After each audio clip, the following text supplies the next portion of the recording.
आपके साथ दुमका के सरैया हाट में ग्रामीणों ने आदिवासी महिला को निर्वस्त्र कर घुमाया। महिला की बेटी को एक ग्रामीण ने बंधक बना लिया था। उस पर शादीशुदा युवक से संबंध रखने का आरोप था, इसलिए ये महिला बेटी से मिलने गांव पहुंची थी। तब इस विवाद को लेकर गांव में पंचायत बैठी। जब महिला ने पंचों की बात सुनने से इनकार कर दिया तो उग्र भीड़ ने सबके सामने महिला को निर्वस्त्र कर दिया और उसकी बर्बर पिटाई कर डाली। इस दौरान उसे पूरे गांव में घुमाया गया। इसी बीच गुप्त सूचना पर सरैया हाट पुलिस मौके पर पहुंची और आदिवासी महिला को भीड़ के चंगुल से बचाया। महिला के बयान पर 14 नामजद और 100 अज्ञात पर प्राथमिकी दर्ज कराई गई है। इसके बाद 2 नाबालिग समेत 4 आरोपियों को गिरफ्तार कर जेल भेजा गया है, जबकि दूसरे पक्ष की ओर से भी महिला और उसकी बेटी के खिलाफ मारपीट का मामला दर्ज कराया गया है। दुमका से एक बड़ी शर्मनाक घटना सामने आई है, जहां सरैया हाट थाना क्षेत्र में एक महिला के साथ सबसे पहले निर्वस्त्र किया गया और उसके बाद उसके साथ गांव वालों ने उसके साथ बेरहमी से मारपीट की। आपको बता दें कि सरैया हाट थाना क्षेत्र में महिला गांव पहुंची थी, जहां उसकी बेटी को बंधक बनाया गया था। बताया जाता है कि बेटी का अवैध संबंध वहां के गांव के किसी शादीशुदा युवक के साथ था, जिसकी सूचना जो शादीशुदा युवक है उसकी पत्नी को भनक होती है और फिर पत्नी उस प्रेमिका को एक ही घर में उसके पति और उसके प्रेमिका को बंद कर दिया जाता है। और इसकी सूचना जब उसकी प्रेमिका की मां को पड़ती है तो वो उस जगह पहुंचती है। जगह पहुंचने के बाद ग्रामीणों ने इसका आक्रोश जो है वो ग्रामीणों का आक्रोश उसकी मां को झेलना पड़ता है। उसके बाद उसके साथ जो है अमानवीय व्यवहार किया जाता है। सबसे पहले तो उससे निर्वस्त्र कर दिया जाता है और उसके साथ बेरहमी से मारपीट की जाती है। वहीं इस पूरे मामले पर पुलिस में मामला दर्ज कर लिया गया है। 14 नामजद और 100 अज्ञात लोगों के खिलाफ मामला दर्ज किया गया है। फिलहाल जो है 4 लोगों की गिरफ्तारी हुई है, जिसमें से 2 लोग नाबालिग बताए जा रहे हैं। नितेश कुमार, न्यूज़ 18, दुमका। गुमला पुलिस ने घाघरा में नाबालिग छात्रा से दुष्कर्म करने वाले आरोपी पंकज उराव को गिरफ्तार कर लिया है। 7वीं क्लास की यह छात्रा सहेली के साथ साइकिल से स्कूल जा रही थी। रास्ते में पंकज उराव ने उस छात्रा को अगवा कर पतरा गांव ले गया और उसके साथ दुष्कर्म की वारदात को अंजाम दिया। पीड़ित छात्रा के बयान पर घाघरा थाने में FIR दर्ज कराई गई है। इसके बाद गुमला पुलिस ने उसे गिरफ्तार कर लिया। क्रम में बेती पतरा टोली के एक युवक के द्वारा बच्ची के साथ दुष्कर्म का कांड किया गया था, जिसके बाद त्वरित अनुसंधान की कार्रवाई प्रारंभ करते हुए अगले 3 घंटे के अंदर हम लोगों ने जो अभियुक्त है उसको गिरफ्तार कर लिया और आज न्यायिक अभिरक्षा में भेजा जा रहा है। रांची पुलिस ने झारखंड और पश्चिम बंगाल के लिए आतंक का पर्याय रहे कुख्यात अपराधी सन्नी सिंह को दिल्ली से गिरफ्तार कर लिया।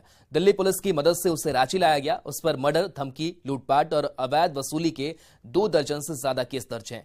रांची पुलिस साल 2017 से उसकी तलाश कर रही थी। पुलिस से बचने के लिए वो लगातार अपनी लोकेशन बदलता रहता था। नेपाल से लेकर पश्चिम बंगाल, चंडीगढ़ और हरियाणा में भी उसकी लोकेशन मिली थी। इसी बीच दिल्ली में उसकी मौजूदगी की खबर मिली और रांची पुलिस ने उसे पकड़ने में थोड़ी भी देर नहीं की। रांची पुलिस जल्द ही सन्नी सिंह के गुर्गों और सहयोगियों को भी दबोचेगी। उनको धमकी देता था और पैसा न मिलने पर कुछ ऐसी भी घटनाएं को भी इसने अंजाम दिया जिसमें इसके द्वारा फायरिंग की गई या बमबाजी करवाई गई और उसके बाद येन केन प्रकार पैसे वसूलने का इसका प्रयास रहता था। कुछ हत्या से संबंधित मामले भी इसके विरुद्ध पहले से दर्ज हैं सुखदेव नगर में, अरगोड़ा में।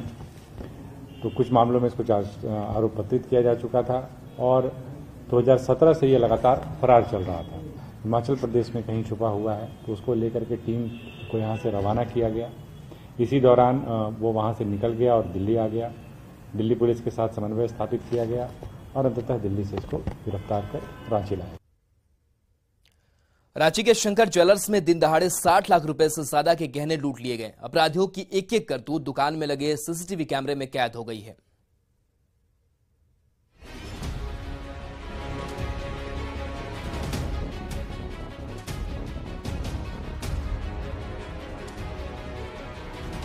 दिन के 2:30 बज रहे थे।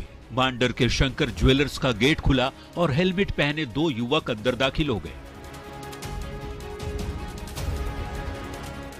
दुकानदार अभय सोनी ने दोनों से हेलमेट खोलने का आग्रह किया तो दोनों अपराधियों ने हेलमेट खोलने की बजाय पॉकेट से पिस्टल निकाल ली और असली रूप में आ गए।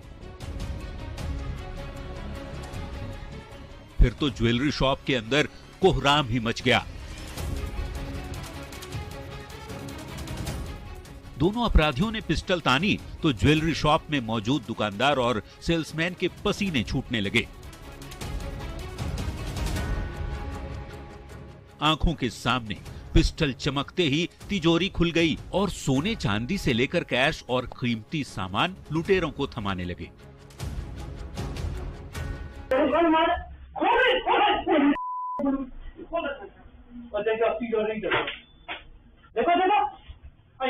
नहीं, कुछ नहीं कर रहे हैं। मारिए मत, जो करना है कीजिए, मारिए मत। हमारे देंगे 3-5 हुआ अभी निकालो, और जो है तो आप ले लीजिए, कुछ नहीं है मालिक। आओ थोड़ा बहुत छोड़ दीजिए, कुछ छोड़ दिया ना भैया, निकालो भैया। शंकर ज्वेलर्स में मौजूद दुकानदार अभय सोनी पर एक एक सेकंड भारी पड़ रहा था। दोनों हेलमेटधारी अपनी पिस्टल चमकाते रहे और गोली मारने की धमकी देते रहे। डर के मारे कांप रहा दुकानदार, उन्हें सोने और चांदी का एक एक गहना थमाता रहा। थोड़ी भी देर होती तो दोनों डकैत ट्रिगर पर उंगली रख देते, फिर तो दुकानदार डर के मारे बुरा हाल हो जाता और वो खुद ब खुद अलमारी में सजे गहने उतारकर लुटेरों की बैग में भरने लगता। चंद मिनटों में ही दोनों लुटेरों ने पूरी की पूरी दुकान खाली कर डाली। शंकर ज्वेलर्स में दिन दहाड़े हुई लाखों रुपए के गहनों की लूटपाट की ये सीसीटीवी तस्वीरें हर किसी को डरा रही हैं। इस सीसीटीवी फुटेज के जरिए रांची पुलिस ने दोनों हेलमेटधारी अपराधियों की जल्द गिरफ्तारी का दावा किया है। न्यूज़ 18 के लिए रांची से ओम प्रकाश की रिपोर्ट। रांची में मांडर के शंकर ज्वेलर्स में दिन दहाड़े 60 लाख रुपए गहनों की लूट की सनसनीखेज से इलाके में दहशत है। 3 डकैतों की टोली अपने साथ 1 किलो सोना, 7 किलो चांदी और 30,000 रुपए कैश लूट ले गई। डकैतों के हाथों सब कुछ गंवा चुके दुकानदार अभय सोनी और उनके परिजनों का रो रो कर बुरा हाल है। पूरी वारदात दुकान में लगे सीसीटीवी कैमरे में कैद हो गई है। इसी फुटेज के आधार पर मांडर पुलिस अपराधियों की सरगर्मी से तलाश कर रही है। रिवॉल्वर दिखलाया, टोटल सामान एक एक करके बैग में डलवा लिया। मोटा मोटी उन लोग 10 मिनट दुकान में रुका। मेरे दुकान में 2 और व्यापारी आए हुए थे, उनका भी कुछ सामान लेकर के चल गया उन लोग।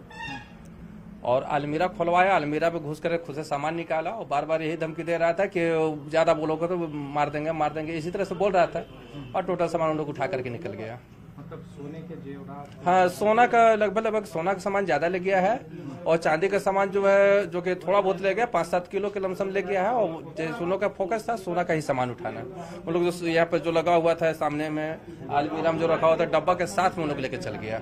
रांची में इन दिनों अपराधियों का मनोबल कुछ ज्यादा ही बढ़ा हुआ है। आपको बता दें कि दिन दहाड़े आज एक बड़ी लूट की वारदात को अंजाम दिया गया है। आपको दिखा रहे हैं हम, वो शंकर ज्वेलर्स नामक एक दुकान है जहां पर लुटेरों ने पिस्टल की नोक पर एक बड़ी लूटकांड की घटना को अंजाम दिया है। यहां पर से करीब 60 लाख के आसपास की जो लूट है उसे अंजाम अपराधियों के द्वारा दिया गया है। बता दें कि 3 की संख्या में अपराधी यहां पर पहुंचे थे और फिर दुकान में मौजूद करीब 1 किलो से ज़्यादा के सोने के गहने और करीब 7 से 8 केजी चांदी के जेवरात सहित जो नगद थी उसे भी लेकर यहां से रफू चक्कर हो गए। फिलहाल पुलिस मामले की घटना की सूचना पाते ही यहां पर पहुंची है और मामले की तफ्तीश में भी जुटी हुई है। खासतौर से आपको बताना चाहेंगे कि पूरी वारदात दोपहर में अंजाम दी गई, उस वक्त जब दुकान में कुछ व्यापारी भी मौजूद थे और व्यापारियों का भी सामान यहां पर जो लुटेरों के द्वारा है उसे लूट लिया गया है। मामले की जानकारी मिलने के बाद पुलिस मौके पर पहुंची है। वहीं जो सीसीटीवी फुटेज है उसके आधार पर अपराधियों की शिनाख्त का प्रयास किया जा रहा है और उनकी धरपकड़ का भी प्रयास किया जा रहा है। हालांकि कुछ क्लूज जरूर पुलिस को मिले हैं और उसके आधार पर आगे की कार्रवाई जारी है। देखना होगा कि अपराधी कब तक कानून की गिरफ्त में आ पाते हैं। कैमरामैन प्रभाकर के साथ ओम प्रकाश, न्यूज़ 18 रांची। साहिबगंज में हाथ से हाथ जोड़ो अभियान के जरिए कांग्रेस ने मिशन 2024 का आगाज कर दिया। समारोह को संबोधित करते हुए कांग्रेस अध्यक्ष मल्लिकार्जुन खड़गे ने केंद्र सरकार पर जोरदार हमला किया।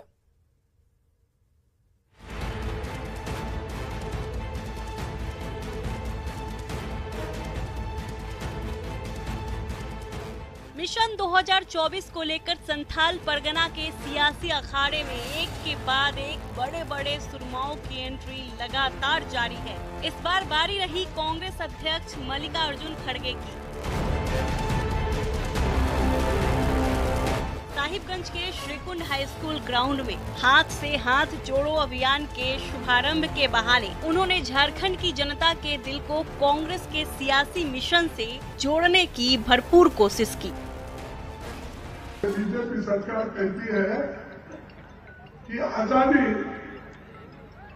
उनको 2014 में ही है, 1947 को उनको आजादी मालूम नहीं है क्योंकि वो लड़े नहीं, इसलिए वो उसका महत्व उनको मालूम नहीं। साहिबगंज की जनता को संबोधित करते हुए मल्लिकार्जुन ने पीएम मोदी पर एक के बाद एक कई तीर चलाए। यही नहीं, महंगाई से त्रस्त मिडिल क्लास के जख्म पर मरहम लगाते हुए केंद्र सरकार पर जोरदार वार भी कर दिया।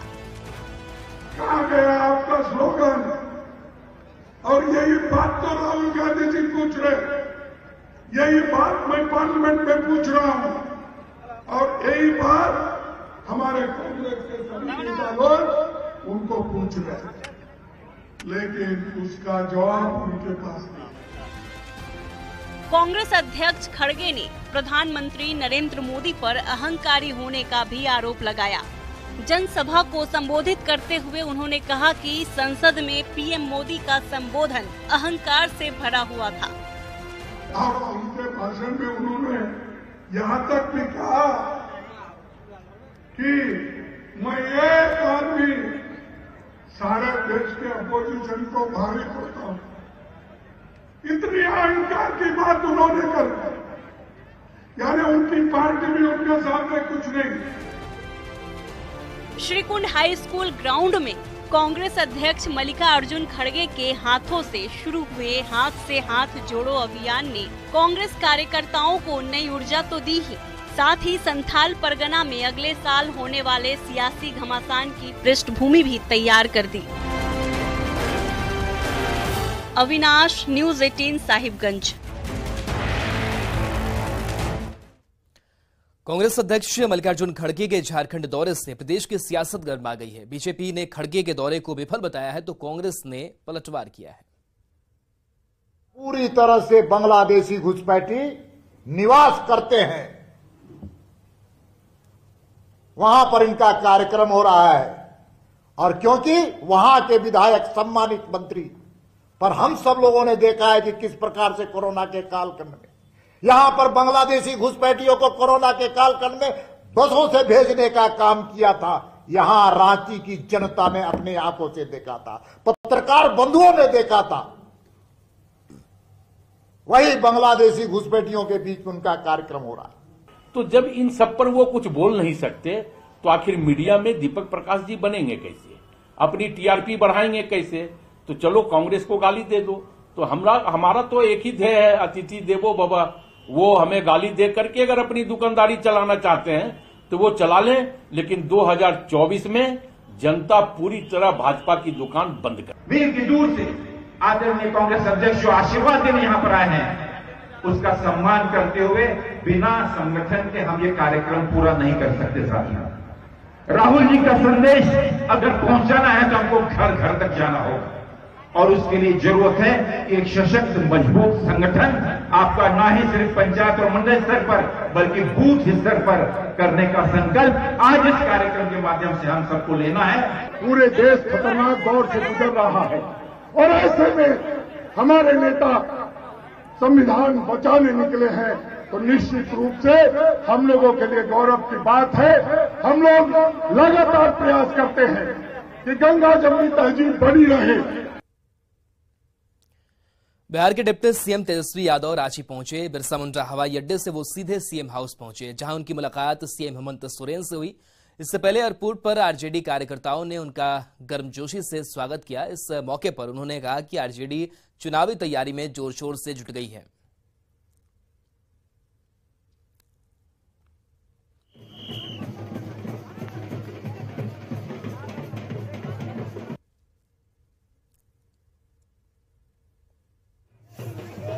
अब लालू जी वापस आ रहे हैं।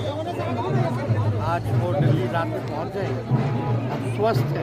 सब पार्टी की चाहत है ज्यादा सीटों पे लेकिन हम जो है जरा उठा दीजिएगा, ज्यादा विश्वास रखते हैं। जो जहाँ और अगर हम अपनी ताकत को बढ़ाएंगे तो क्यों नहीं फॉर्म गिरा नीचे सक्षम होंगे और माइक का फॉर्म गिरा नीचे। लेकिन पहले हमारी कोशिश है कि हमारी ताकत तो बढ़े। झारखंड प्रदेश बीजेपी अध्यक्ष दीपक प्रकाश ने बिहार के डिप्टी सीएम तेजस्वी पर जोरदार निशाना साधा है। रांची में दीपक प्रकाश ने कहा कि तेजस्वी यादव की पार्टी आरजेडी ने झारखंड राज्य के गठन का सबसे ज्यादा विरोध किया था और वही पार्टी झारखंड में पांव पसारना चाहती है, पर झारखंड की जनता ने आरजेडी को नकार दिया है। तेजस्वी यादव जो आरजेडी के सम्मानित नेता हैं, वो झारखंड में अपना पांव पसारने का प्रयास कर रहे हैं। उसी झारखंड में पांव पसारने का प्रयास कर रहे हैं जिस झारखंड को बनाने में उनकी पार्टी सबसे ज्यादा विरोध की थी। झारखंड गठन का अगर सबसे बड़ा कोई विरोधी पार्टी था तो उसका नाम आरजेडी था। झारखंड गठन का सबसे बड़ा नेता कोई अगर विरोध में था तो उनका नाम लालू यादव था। 1987 बैच के आईपीएस और झारखंड पुलिस के डीजीपी नीरज सिन्हा आज रिटायर हो गए। इस मौके पर रांची के जैपवन में विदाई समारोह का आयोजन किया गया। नीरज सिन्हा के 2 साल के कार्यकाल में झारखंड पुलिस ने काफी सफलता हासिल की। ऑपरेशन ऑक्टोपस और ऑपरेशन डबल बुल की सफलता डीजीपी के 2 साल के कार्यकाल की कहानी खुद बयां करती है। 36 वर्षों तक पुलिस विभाग में सेवा देने के बाद नीरज सिन्हा ने कहा कि उनके करियर में कई सफलताएं मिली है, लेकिन झारखंड के दक्षिण पश्चिम का हिस्सा, जहां आज के दौर में झारखंड के कई शीर्ष नक्सली मौजूद हैं, उस पैच को नक्सल मुक्त नहीं करा पाने का मलाल उन्हें जरूर है। वो हर आदमी हर चीज के लिए नहीं बना होता है। मैं बहुत कम बोलता हूँ, तो कम बोलने वाला आदमी पॉलिटिक्स में सफल नहीं हो सकता है। किताब लिखेंगे ज्यादा बोला सर आप, तो पॉलिटिक्स में भी बोलना चाहिए। नहीं, पॉलिटिक्स में तो बोलना ज्यादा महत्वपूर्ण है। कोई किताब आएगी सर आपकी? हाँ। कब से लिखना शुरू कर देंगे? लिख करके रखा हुआ है, बस पब्लिश होना बाकी। जो उसका जो एक टाइम पीरियड है कि उस समय तक आप किताब नहीं लिख सकते हैं सर, शायद 1 वर्ष का है, उसके बाद। और इसी के साथ इस बुलेटिन में इतना ही। देख लेते हैं 2020।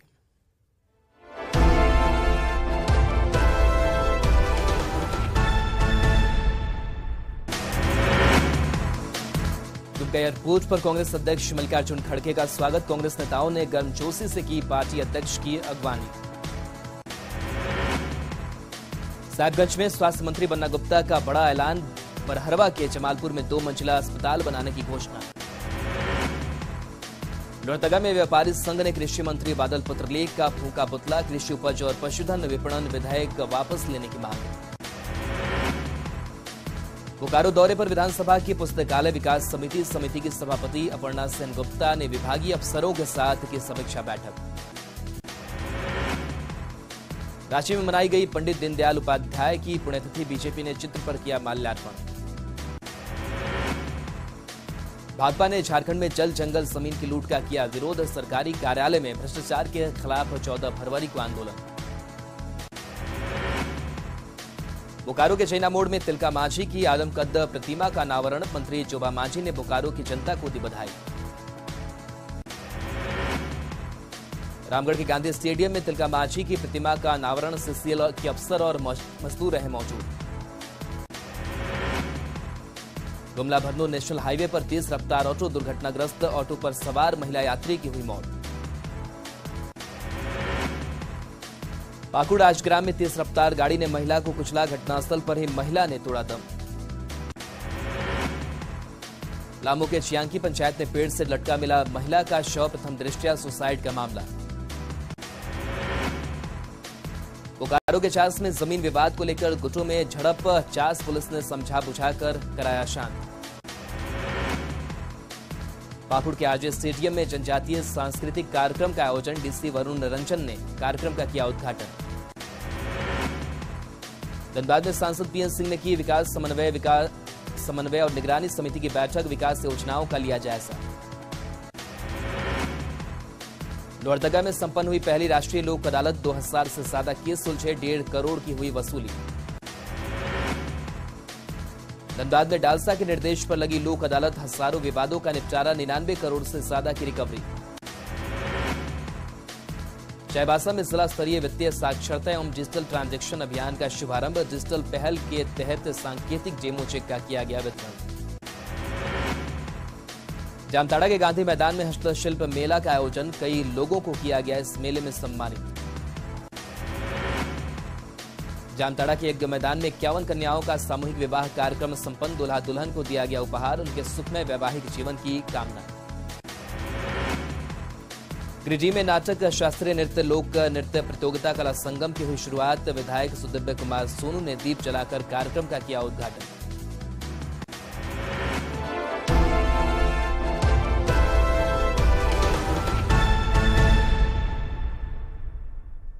और इसी के साथ जोहार झारखंड में इतना ही। बन रही है न्यूज़ 18 बिहार झारखंड के साथ। नमस्कार।